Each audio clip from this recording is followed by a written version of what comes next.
local variable. So local variable are declared within a method, constructor or block and have limited scope within that block. They are not visible outside of the block in which they are declared. So basically local variable क्या होता है, local variable सिर्फ specific block के अंदर ही हम उसे access कर सकते हैं. एग्जांपल के साथ देखते हैं. For let's say int and then यहाँ पर समझ लो मैं अभी पहला भी हमारा यहाँ पे पब्लिक क्लास लोकल वेरिएबल है, ठीक है. तो लोकल वेरिएबल के अंदर अभी हम एक मेथड क्रिएट करते हैं which is void public void do something. Okay, public void do and then something. The naming convention of creating method, so you have to write the second word should be capital. Okay, so here I am creating one method which is public void do something, and here I declared one variable which is int, and then let's say local var, and here I initialize the value with 10. Okay, so now sys out, and here I'll had to print this. So sys out and then local. Here you can see suggestion will become automatically. Now for calling local variable or something, we have to we just have to create an object of that instance. Okay, so यहाँ पर अपना क्या है, local variable class है. तो हम लोग कैसे create करते हैं, पहला क्लास नेम लिखते हैं, देन ऑब्जेक्ट क्रिएट करते हैं. लेट्स से यहाँ पर एग्जांपल ले लेते हैं एज अ ऑब्जेक्ट, और हम लोग किससे डिक्लेयर करते हैं, ऑब्जेक्ट क्रिएट किससे करते हैं, with the help of new keyword, and then again class name which is local variable. Put semicolon because semicolon is mandatory in Java. Without semicolon it shows error to us. Now चलो अभी हम देखते हैं example dot, and then हमने कौन सा method create किया था, डू समथिंग ना. So do something. Okay, now I'll just had to run this code and let's see what output we got here. Just right click in your editor, run as Java application, go to process. So here you can see we got 10. Okay, now अब हम क्या काम करते हैं, अब हम देखो local variable क्या होता है कि हम लोग सिर्फ उसको ब्लॉक के अंदर ही हम सिर्फ उसे कॉल कर सकते हैं. बट अब हम इसे आउटसाइड द ब्लॉक, मतलब देखो ये एक ब्लॉक है अपना, मैंने यहाँ पे एक मेथड क्रिएट किया है, एंड देन ये जो कर्ली ब्रेसेस है, कर्ली ब्रेसेस के अंदर ही मैंने क्रिएट किया है लोकल वेरिएबल. तो लोकल वेरिएबल क्या रहता है, लोकल वेरिएबल को हम लोग एक्सेस कर सकते हैं within the block only, not the outside the block. Let's try to implement them in outside the block. So देखो क्या आता है, sys out, हमें ये एरर शो करेगा. sys out and then put local variable. Okay, just write local and then var. Okay, and then अभी से हम रन करने का ट्राई करते हैं. So let's see what output we got. आपको हमेशा रन मालूम है, राइट क्लिक करके करना चाहिए. So here you can see we got error which is exception in thread main java.lang unresolved compilation problem. Local var cannot be resolved to a variable. It means that we cannot access local variable outside the class or outside the block. Okay, so this is the main funda. तो यहाँ पर हम लिख देते हैं comment में error, क्या आएगा एरर कि local var is not accessible, local var is not accessible. Okay,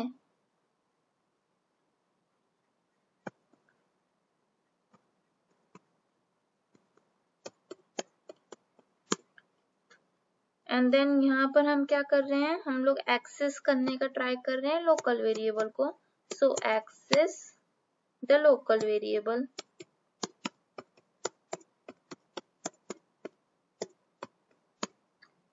and then यहाँ पर अपना क्या हो रहा है, यहाँ पर हम ये क्या है हमारा, ये हमारा लोकल वेरिएबल है.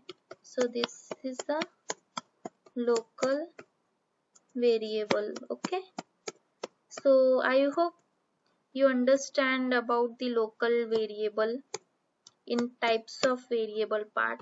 So now move to the next, and यहाँ पर ये हम कमेंट कर देते हैं बिकॉज ये एक्सेस ही नहीं करता है आउटसाइड द ब्लॉक.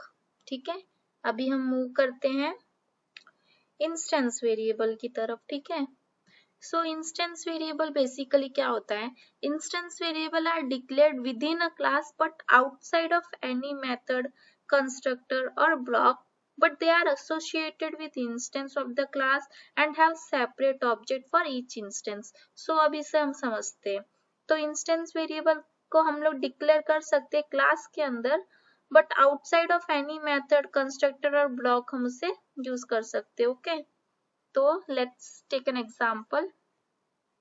ये हमारा क्या है, ये हमारा है क्लास है इंस्टेंस वेरिएबल. तो यहाँ पर हम पहले क्या करते हैं, एक इंस्टेंस वेरिएबल क्रिएट करते हैं like instance and then where. Okay, और पुट सेमीकोलन हियर. ठीक है, और यहाँ पे मैं लिख देती हूँ this is instance variable. Okay, so you can understand better about this. So ये क्या है, ये हमारा है इंस्टेंस वेरिएबल. अब हम क्या करते हैं, अब हम इसे एक्सेस करने का ट्राई करते हैं. ठीक है, within the method. Okay, so चलो देखते हैं. तो हम क्या करेंगे, इंस्टेंस वेरिएबल. सो यहाँ पर देखो, यहाँ पर अपने को सजेशन आता है. तो instance variable example and then यहाँ पर हम एक ऑब्जेक्ट क्रिएट कर देते हैं obj1 equals to new and then फिर से आप कर सकते हो. ठीक है, और फिर सेमीकोलन पुट करो और यहाँ पर अभी हम वैल्यू पुट कर देते हैं which is for example obj1 dot अपना क्या है इंस्टेंस वेरिएबल. तो हम इसे कॉल करेंगे पहला, ये हमारा जो इंस्टेंस वेरिएबल है ना, इसको हम पहले कॉल करेंगे. तो इंस्टेंस वेर और इसमें हम वैल्यू को असाइन करेंगे विच इज 5. ठीक है, अब हम इसे एक्सेस करने का ट्राई करेंगे.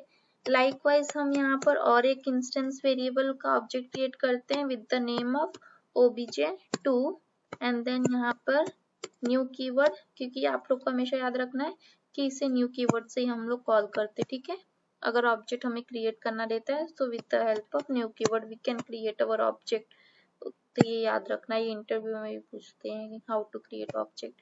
तो यहाँ पर मैं अभी और एक क्रिएट कर रही हूँ obj2 dot instance variable and then यहाँ पर मैं वैल्यू एक्सेस करने का ट्राई कर रही हूँ विच इज 10. ठीक है, and then enter sys out. और यहाँ पर हम क्या कर रहे हैं, किससे हम लोग कॉल करते हैं, हमारा जो भी ऑब्जेक्ट है and then instance variable. Likewise sys out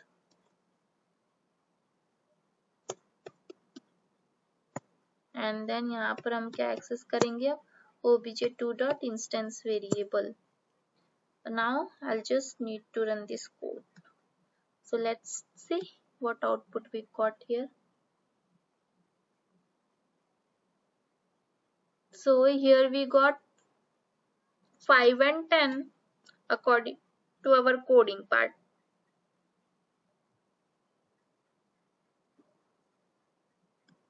तो आप लोग यहाँ पर देख सकते हैं हमारा आउटपुट आ रहा है 5 and 10 according to our statement, print statement. So here we got the output which is 5 and 10.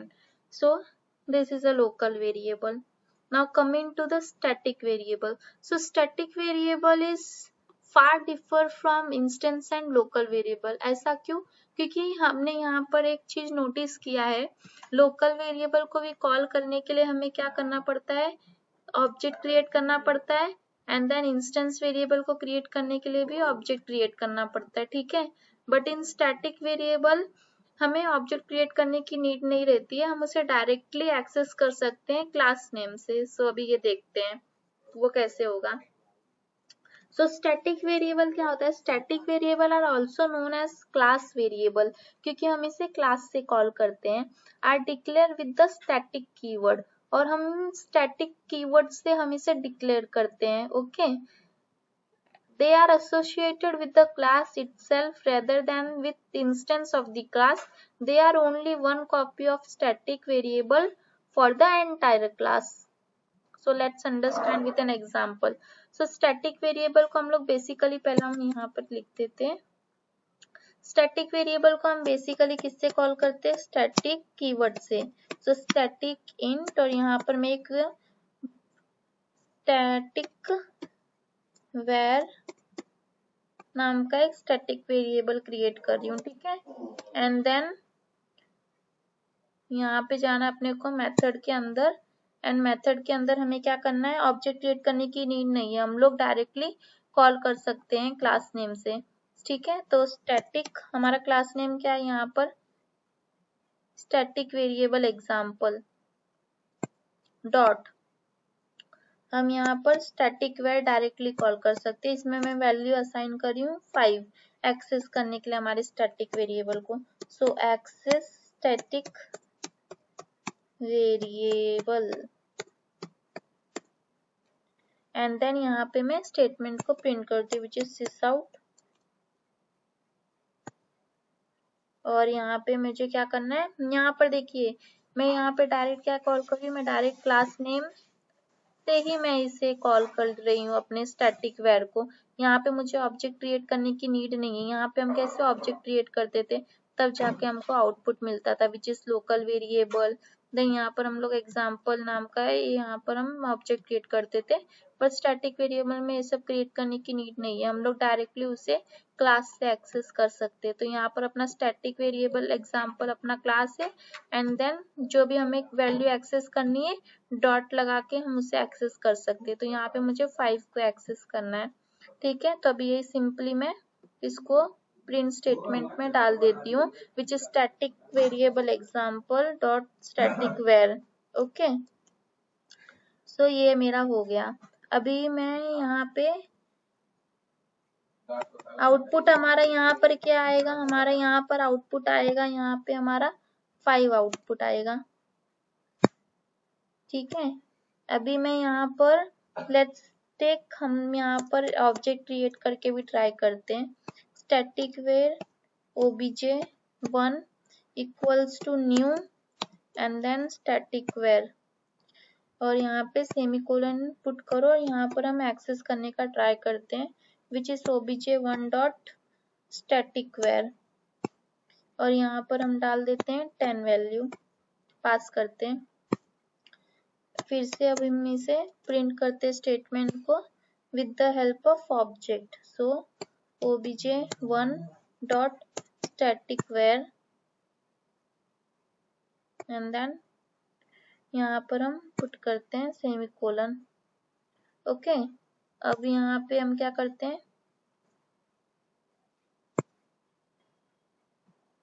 यहाँ पे अभी हम स्टैटिक वेर और एक ऑब्जेक्ट क्रिएट करते हैं विद द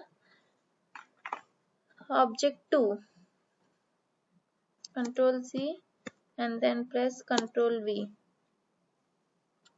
तो obj2 यहाँ पर लिख देते हैं इंस्टेंस ऑफ obj1 और यहाँ पर भी obj2 लिख देते हैं and here also right obj2 और यहाँ पर हम वैल्यू यूज करते हैं. अभी जैसे फॉर एग्जांपल देखो, अभी हमें यहाँ पे क्या चाहिए होता है का ट्राई करते हैं. तो run as and then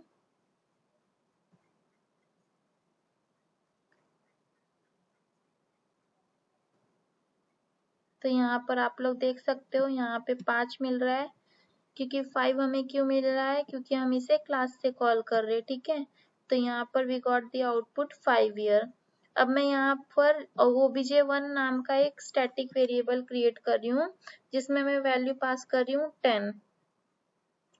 value pass कर रही हूँ मैं यहाँ पर 10 एंड लाइकवाइज यहाँ पे मैं और एक स्टैटिक वेरिएबल कॉल कर रही हूँ विद द ऑब्जेक्ट 2 से, ठीक है. और यहाँ पे भी मैं 10 पास कर रही हूँ तो यहाँ पर हम क्या गॉट करेंगे? 10 ही पास करेंगे ना. तो यही डिफरेंस है इसमें स्टैटिक मतलब नॉर्मल वेरिएबल में और स्टैटिक वेरिएबल में. तो स्टैटिक में यही एक प्लस पॉइंट है कि हमें क्लास थ्रू हम इसे कॉल कर सकते हैं without creating an object. So thanks for watching this video. If you found this video useful, so please like, share and subscribe. Thank you.